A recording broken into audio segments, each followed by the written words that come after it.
70대 할머니의 눈물겨운 이야기 손녀 양육기. 안녕하세요 여러분. 오늘은 제가 겪고 있는 참으로 힘들고 답답한 이야기를 들려드리려 합니다. 저는 올해 70대 후반의 할머니이고 남편은 80대 초반입니다. 평생 성실하게 살아왔고 이제는 조용히 노년을 보내려 했는데 갑작스럽게 8살 손녀를 맡아 키우게 되었습니다. 딸의 변화 그리고 충격적인 현실. 제 딸 이야기부터 해야겠네요. 딸은 결혼 후 처음 몇 년은 그럭저럭 살아가는 것 같았습니다. 손녀가 태어났을 때는 그래도 엄마 노릇을 하는 것 같았거든요. 하지만 언제부터인가 딸의 생활이 완전히 달라지기 시작했습니다. 매일 저녁이면 술을 마시러 나가더니 나이트클럽을 다니기 시작했습니다. 처음에는 스트레스 해소라고 생각했어요. 육아가 힘들 수도 있고 젊은 엄마들도 가끔은 친구들과 시간을 보낼 수 있다고 생각했거든요. 하지만 그게 매일같이 반복되고 급기야 다른 남자들을 만나고 다닌다는 소문까지 들리기 시작했습니다. 사위가 참을 만큼 참았나 봅니다. 아무리 부부라고 해도 아내가 매일 밤 집을 비우고 다른 남자들과 어울려 다니는 것을 견디기는 어려웠을 거예요. 결국 이혼 이야기가 나왔고 정말로 이혼까지 하게 되었습니다. 사위의 무책임함. 그런데 사위도 참 문제가 많은 사람이었습니다. 물론 제 딸이 잘못한 게 맞습니다. 하지만 아이는 죄가 없잖아요. 자기 친딸인데 엄마가 저런 상황이라면 아버지라도 제대로 키워야 하는 거 아닌가요? 그런데 이 사람이 뭘 했는지 아세요? 딸을 이혼하면서 아이까지 딸한테 떠넘겨 버린 거예요. 내가 이런 식으로 살 거면 아이도 내가 책임져라라고 하면서 말이에요. 그럼 사위도 아이를 그냥 버린 거나 다름없는 거잖아요. 아무리 아내가 잘못했다고 해도 친딸을 이렇게 내팽개칠 수가 있나요? 두 사람 다 아이한테는 부모인데 둘 다 자기 책임은 회피하고 서로한테만 떠넘기려고 하니 정말 한심하기 짝이 없었습니다. 갑작스럽게 맡게 된 손녀. 딸이 이혼하고 갈 곳이 없다고 해서 그래도 제 자식이니까 함께 살자고 했어요. 손녀도 함께 데리고 왔고요. 사실 손녀를 제대로 본 것은 이번이 처음이었습니다. 딸이 저희와 의절하다시피 지내왔거든요. 엄마 아빠는 싫다 간섭하지 마라 이런 식으로 연락도 거의 안 했어요. 그러니까 손녀가 아기일 때 잠깐 본 것 빼고는 8살이 된 지금까지 거의 만날 기회가 없었던 거죠. 딸이 어떻게 아이를 키웠는지 아이가 어떤 상태인지 전혀 몰랐습니다. 그런데 막상 함께 살아보니 아이 상태가 정말 심각했어요. 아무런 교육이 되어 있지 않았습니다. 기본적인 예의나 규칙 같은 게 전혀 없었어요. 손녀의 현재 상태. 8살 초등학교 2학년인 손녀는 정말 다루기 어려운 상태였습니다. 자기 기분이 조금만 나빠도 소리를 지르고 화를 내요. 밥 먹으라고 하면 싫어 하고 소리치면서 밥그릇을 밀어버리기도 하고 심할 때는 물건을 던지기도 합니다. 할머니 이거 해줘, 할머니 저거 가져와라고 명령하듯이 말하는 것은 기본이고 자기 뜻대로 안 되면 바닥에 들어 누워서 떼를 쓰기도 해요. 70대 후반인 제가 이런 아이를 어떻게 감당하겠어요. 학교 적응의 어려움. 더 큰 문제는 학교 생활이에요. 부모님 이혼하면서 갑자기 전학을 오게 된 거라 학기 중간에 새 학교에 들어갔거든요. 그런데 2학년이면 이미 아이들끼리 무리가 다 정해져 있잖아요. 새로 온 아이를 끼워주려는 친구들이 없더라고요. 아이가 학교에 친구가 없어요. 혼자 놀아요라고 말할 때마다 마음이 아팠어요. 원래 다니던 학교에서는 친구들이 있었을 텐데 갑작스럽게 환경이 바뀌니까 적응을 못하는 거죠. 점심시간에도 혼자 먹고 쉬는 시간에도 혼자 있다고 하니까. 8살 아이가 얼마나 외로울까요? 그런 스트레스가 집에서의 행동에도 영향을 주는 것 같아요. 학교에서도 문제야. 더 심각한 건 학교에서의 행동이에요. 집에서 하듯이 자기 마음에 안 들면 선생님 말도 안 들어요. 선생님이 조용히 해라라고 하면 왜요? 하기 싫은데요? 라고 대답한다는 거예요. 수업 시간에 갑자기 일어나서 돌아다니기도 하고 자기 하고 싶은 대로만 하려고 해요. 선생님이 주의를 주면 울면서 바닥에 들어 누워버린다고 하더라고요. 정말 텔레비전에 나오는 금쪽이 같다는 생각이 들어요. 그 프로그램 보면 말 안 듣는 아이들이 나오는데 우리 손녀가 딱 그런 모습이에요. 자기 감정 조절을 전혀 못하고 어른 말을 듣지 않고 자기 마음대로만 하려고 하는. 선생님이 여러 번 전화를 주셨어요. 할머니, 오늘도 다현이가 수업을 방해했습니다. 친구들과 잘 어울리지 못하고 있어요. 상담을 받아보시는 게 좋을 것 같습니다. 선생님 말씀을 들을 때마다 정말 창피하고 죄송해요. 다른 아이들 공부에 방해가 되고 있다니. 선생님도 얼마나 힘드시겠어요. 가장 속상한 것은 아이가 정서적으로 너무 불안정하다는 거예요. 엄마 아빠가 이혼하는 과정을 지켜보면서 얼마나 상처를 받았을까요? 그리고 이제는 엄마마저 자기를 두고 떠나버렸으니 아이 마음이 얼마나 혼란스럽겠어요. 하지만 저희가 아무리 이해하려고 해도 현실적으로 감당하기가 너무 어렵습니다. 체력적으로도 한계가 있고 아이 교육에 대한 노하우도 없어요. 요즘 아이들은 예전과 많이 다르잖아요. 딸의 무책임한 행동. 함께 살기 시작한 지 몇 달 동안 딸은 정말 아무것도 하지 않았어요.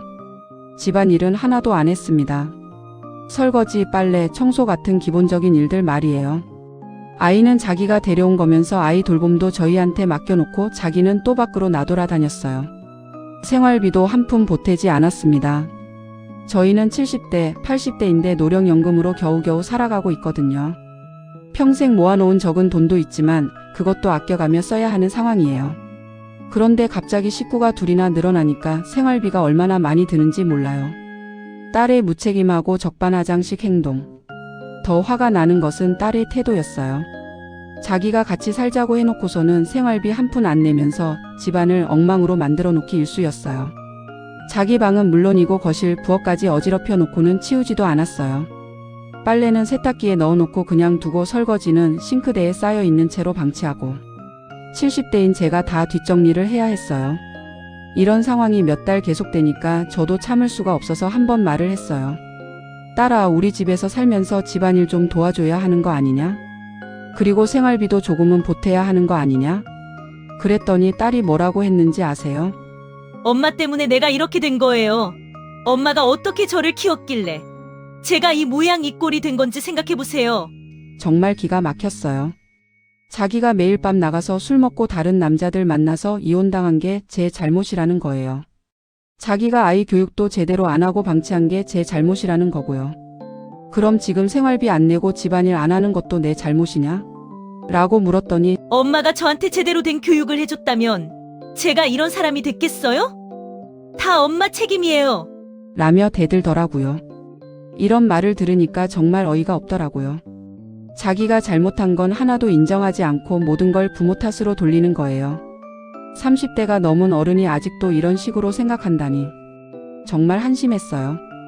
그 뒤로도 몇 번 더 말을 했지만 매번 엄마 때문이다, 엄마가 잘못 키워서 그렇다는 식으로만 대답하더라고요. 자기 반성은 전혀 없고 말이에요. 특히 요즘 물가가 얼마나 비싼가요? 애 먹을 것, 입을 것, 학용품까지. 8살 아이가 먹는 양도 만만치 않거든요. 그런데 딸은 그런 것에 대한 책임감이 전혀 없어 보였어요. 결국 딸마저 떠나버림. 몇 달을 그렇게 살다가 어느 날 딸이 갑자기 말했어요. 엄마, 저 나가서 살 거예요. 그러면서 아이는 그냥 두고 혼자 나가버렸습니다. 정말 믿을 수가 없었어요. 자기가 같이 살자고 해놓고서는 이제 갈 곳이 생겼나 봅니다. 아마 만나고 있던 남자가 있었던 것 같아요. 그 남자한테 가려고 아이는 저희한테 떠넘기고 혼자 나가버린 거죠. 그럼 애는 어떻게 하라고? 하고 물어봤더니 엄마가 좀 봐주세요. 저도 제 인생이 있어요. 라고 하더군요. 제 인생이 있다고요? 그럼 아이 인생은 뭐가 되나요? 자기가 낳은 아이인데 어떻게 이럴 수가 있나요? 그날 밤 정말 많이 울었어요. 내가 어떻게 딸을 키웠길래 이런 아이가 되었나 싶어서 자책도 많이 했고요. 하지만 지금 와서 후회해봐야 소용없잖아요. 현실을 받아들이고 어떻게든 해결해야 하는 상황이니까요. 현재 우리의 상황. 지금 저희 집에는 70대 후반인 저와 80대 초반인 남편, 그리고 8살 손녀 이렇게 3명이 살고 있어요. 남편은 몸이 많이 안 좋으셔서 거의 제가 모든 것을 해야 해요. 집안일에 손녀 돌봄까지. 경제적으로도 정말 빠듯해요. 저희 노령연금이 얼마나 되겠어요. 한 달에 받는 돈으로는 3명이 살기에 턱없이 부족해요. 그래서 평생 모아놓은 적금을 조금씩 깨서 쓰고 있는데 이것도 언제까지 버틸 수 있을지 모르겠어요. 손녀 학교 준비물 사주고 옷 사주고 먹을 것 사주다 보니까 돈이 물 쓰듯 나가요. 아이들 물건들이 예전보다 훨씬 비싸졌더라고요. 학용품 하나도 몇천 원씩 하니까 정말 부담스러워요. 교육의 어려움. 가장 큰 문제는 손녀 교육이에요. 기본적인 생활 습관부터 다시 가르쳐야 하는데 제가 어떻게 해야 할지 모르겠어요. 아이가 숙제를 안 하려고 하면 어떻게 해야 할까요? 하기 싫어. 라고 소리치면서 연필을 던져버리거든요. 70대인 제가 이런 아이와 실랑이를 벌일 체력도 없고 방법도 모르겠어요. 밥 먹는 것도 전쟁이에요. 이거 싫어 저거 싫어 하면서 편식이 너무 심해요. 그래서 매번 다른 반찬을 해줘야 하는데 이것도 경제적으로나 체력적으로나 부담이 커요. 예전에는 밥 먹어야 커진다라고 하면 아이들이 어느 정도는 듣곤 했는데 요즘 아이들은 달라요. 왜 먹어야 해요? 먹기 싫은데? 라고 반박하거든요. 주변의 시선과 고립감.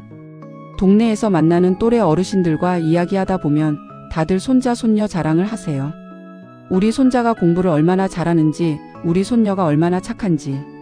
그런 이야기를 들을 때마다 마음이 아파요. 저도 손녀 자랑을 하고 싶은데 할 말이 없어요. 오히려 숨기고 싶은 마음뿐이에요. 가끔 딸은 뭐 하고 있어요? 라고 물어보는 분들이 계세요. 그럴 때 뭐라고 대답해야 할지. 바쁘다라고 둘러대곤 하는데 속으로는 정말 부끄럽고 창피해요. 아이 때문에 학교 행사에 가야 할 때도 있는데 다른 학부모들은 젊은 엄마 아빠들인데 저희만 할머니 할아버지니까 눈에 띄어요. 선생님들도 처음에는 신기하게 보시더라고요. 건강상의 문제. 이 나이에 갑자기 8살 아이를 돌보게 되니까 체력적으로 정말 힘들어요. 아이가 아침에 학교 갈 준비를 안 하려고 때를 쓰면 달래가면서 준비시키는데 그것만으로도 하루 종일 지쳐요. 남편은 혈압도 높고 당뇨도 있어서 더 힘들어해요. 아이가 소리를 지르거나 때를 쓸 때마다 가슴이 두근거린다고 해요. 이런 스트레스가 건강에 어떤 영향을 줄지 걱정돼요. 밤에 잠도 제대로 못 자요. 아이가 밤중에 깨서 물을 달라고 하거나 화장실에 가겠다고 깨우거나. 예전에는 조용히 잘 수 있었는데 이제는 항상 긴장하고 있어야 해요. 미래에 대한 불안. 가장 걱정되는 것은 앞으로 어떻게 해야 하나 하는 거예요. 손녀가 아직 8살인데 성인이 될 때까지 10년 이상 남았잖아요. 저희가 90대가 되어서도 이 아이를 돌볼 수 있을까요? 경제적으로도 계산이 안 나와요. 지금도 빠듯한데 아이가 클수록 더 많은 돈이 들어갈 거잖아요. 중학교, 고등학교 가면 학비며 과외비며. 생각만 해도 아찔해요. 그리고 아이 교육 문제도 심각해요. 지금 상태로는 아이가 제대로 된 어른으로 자랄 수 있을까 싶어요. 저희가 교육할 능력이 있는지도 의문이고요. 딸에 대한 복잡한 마음. 딸에 대한 마음은 정말 복잡해요. 화가 나기도 하고 실망스럽기도 하고 그래도 걱정되기도 하고. 내가 딸을 잘못 키웠나 싶어서 자책도 많이 해요. 어디서부터 잘못된 걸까요? 어릴 때는 그래도 착한 아이였는데 언제부터 이렇게 변한 걸까요? 가끔 딸이 연락 없이 몇 달씩 지날 때면 혹시 무슨 일이 생긴 건 아닌가 걱정도 돼요. 아무리 실망스러워도 제 자식이니까요. 하지만 동시에 정말 원망스럽기도 해요. 어떻게 자기 아이를 이렇게 내팽개칠 수가 있나요? 아무리 자기 인생이 소중하다고 해도 아이는 죄가 없잖아요. 손녀에 대한 마음. 손녀를 보면 정말 마음이 아파요. 이 아이가 무슨 잘못이 있겠어요? 부모의 잘못으로 이런 상황에 처하게 된 거잖아요. 아이도 나름대로는 상처가 많을 거예요. 엄마 아빠가 이혼하는 것도 봤을 테고 이제는 엄마마저 자기를 버리고 갔으니까요. 그런 상처 때문에 더 예민하고 까다롭게 구는 것일 수도 있어요. 그래서 아이를 이해하려고 노력하고 있어요. 하지만 현실적으로는 너무 힘들어요. 이해하는 것과 실제로 감당하는 것은 다른 문제니까요. 가끔 아이가 웃으면서 할머니라고 부를 때면 그래도 마음이 따뜻해져요. 이런 순간들 때문에 포기할 수가 없는 것 같아요. 주변의 도움.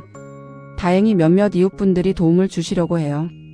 가끔 반찬을 나눠주시거나 아이 봐주겠다고 하시기도 하고요. 복지관에서도 도움을 받을 수 있다고 해서 알아보고 있어요. 아이 방과 후 돌봄 서비스나 저소득층 지원 같은 것들 말이에요. 하지만 이런 지원들도 한계가 있어요. 근본적인 해결책은 아니거든요. 현실을 받아들이며. 이제는 현실을 받아들여야 할 것 같아요. 딸이 돌아올 가능성은 희박하고 사위도 마찬가지예요. 결국 저희가 이 아이를 키워야 하는 상황인 거죠. 쉽지 않을 거예요. 체력적으로도 경제적으로도 정신적으로도 힘들 거예요. 하지만 이 아이를 포기할 수는 없어요. 저희가 안 보면 누가 봐주겠어요? 하루하루 버텨나가는 수밖에 없는 것 같아요. 아이가 조금씩이라도 변하기를 그리고 저희 건강히 버텨주기를 바라면서 말이에요. 같은 처지의 분들께. 혹시 저와 비슷한 처지에 계신 분들이 계실까요? 자녀의 무책임함 때문에 갑자기 손자 손녀를 맡게 되신 분들 말이에요. 정말 힘들죠. 이 나이에 다시 육아를 한다는 것이 쉬운 일이 아니에요. 체력적으로도 한계가 있고 경제적으로도 부담스럽고 무엇보다 마음이 아파요. 하지만 그래도 포기할 수는 없잖아요. 아이들은 제가 없으니까요. 서로 힘내면서 버텨봐야 할 것 같아요. 마무리하며 오늘 이렇게 제 이야기를 들어주셔서 감사합니다.